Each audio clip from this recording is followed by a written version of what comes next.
Recovering the Lost Art of Reading, A Quest for the True, the Good, and the Beautiful by Leland Ryken, Glenda Faye. Overview. In today's technology-driven culture, reading has become a lost art.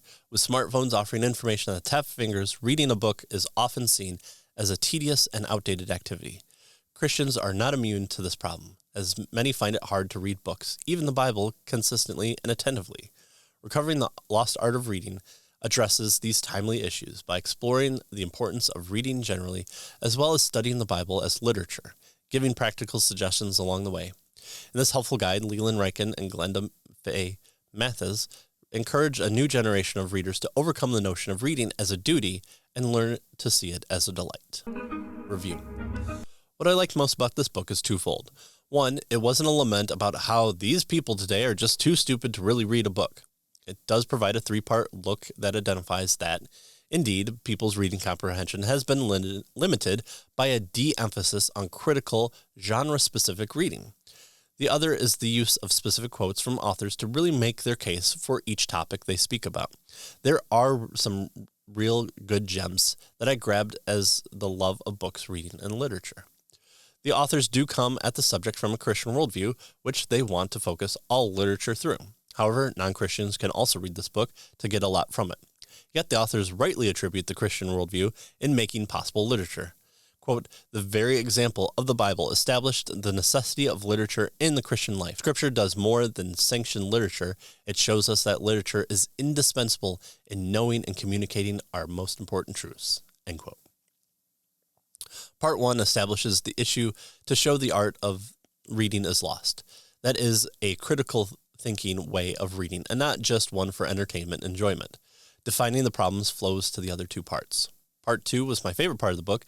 It defined literature as, quote, a concrete interpretive presentation of human experience in an artistic form, end quote, and why it's important. Then they looked at different genres and expressed that each one was what each one was, what they do, and the tips on how best to read them. Stories, poems, novels, fantasy, sci-fi, children's books, nonfiction, and the Bible as literature were discussed. There is a really interesting discussion on escapism versus literature as an escape in fantasy and sci-fi section. From the nonfiction section, the discussion on balancing the story structure and telling the truth was also an interesting discussion. Probably the most helpful one was reading poems, and the most practical was reading children's books. All of them went back to the touchstones of the Christian worldview. Part 3 was a more practical take on reading in general. I would have actually liked to have seen Part 2 and 3 switched as I saw how to read literature to fulfill the main premise of the book. Here in Part 3, the author talked about that very important and overlooked truth that there is no neutral viewpoint, and the importance of worldview is discussed here. This is almost a topic for another book entirely, but the subject was well covered enough. And alongside, it is a good discussion on objective beauty, especially in literature.